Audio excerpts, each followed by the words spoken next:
2.5 centuries ago, America's founders forged the nation through fierce debate and compromise. Now, as the country approaches its 250th birthday, many Americans are again questioning whether the nation still lives up to its founding ideals and whether its citizens are upholding theirs. As Ali Rogan explains, a new book argues the answer may depend on how we define freedom. When asked what sort of government the United States had, Benjamin Franklin famously said, "A republic, if you can keep it." Like many Americans, Forbes columnist Sophia Nelson has been wondering, how well have we kept it? As the founder of the Redefining Freedom Center of Virginia, Nelson seeks to answer that question and provide recommendations for how we can all help adapt America's founding principles to a new century. Her new book is called Redefining Freedom, Thoughts on Bridging Divides and Renewing the American Promise at 250. And Sophia Nelson joins me now. Welcome back to the News Hour. Thank you for having me. Thank you so much for being here. Why do we need to redefine freedom?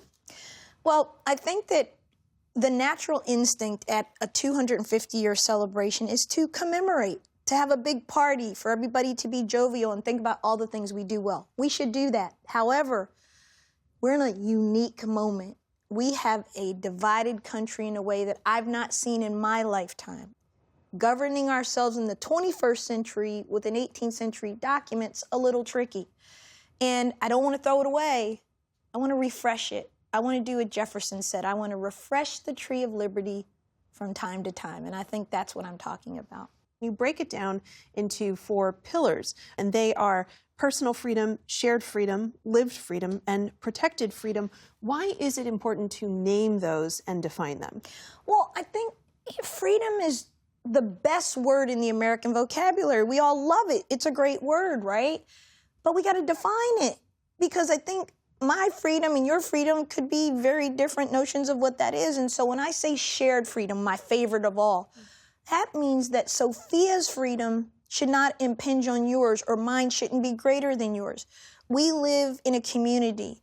We have a civic heart and government that is supposed to be of, by, and for the people.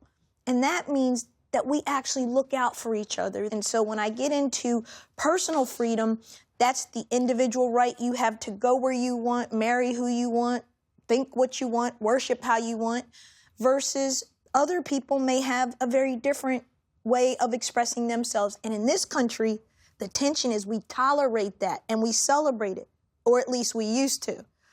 I name these freedoms because I'm saying let's put a stake in this and get back to our founding purpose. Right now, we're seeing some things that are just things I've never seen in my lifetime before, and I'm concerned. That's why I wrote the book.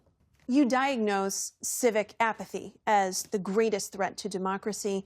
Of course, we have seen a lot of people around the country in recent months get involved for the first time, attending things like the No Kings rallies, which you write about witnessing in your book. But many of them have said that the reason they're there is because they've reached some personal point of no return. But is that what it takes these days to achieve civic engagement? I was alive for the bicentennial. I hate to admit it. I was in 2nd grade, but I remember with the flag behind us, with the spirit of 1776, and we had to dress a certain way. That was civic formation, right? That your flag matters, your country matters. The mundane, going to the school board, showing up at the PTA, doing these things where you have your input in how your kids are being schooled, what your roads look like, the things that nobody seems to care about, data centers, right? Showing up and having your voice heard. We don't want these things in our community. That's what the founders had in mind when they wanted us to be a government of, by, and for the people. They expected us to vote. They expected us to show up. And when politicians are not virtuous and not ethical, you have a way to remove them and hold them accountable. We don't do it anymore. We've all just said, oh, well, this is just what it is. And, well, you know, doesn't have anything to do with me. That's bad. That's not good. What's your hope for the next 250 years? Wow. Well, I dedicate the book to the next generation, millennials and younger, because I hope long after we're no longer here that this country is still here and that it's still the same country you and I love today. I thought King Charles did a wonderful job with his speech to Congress.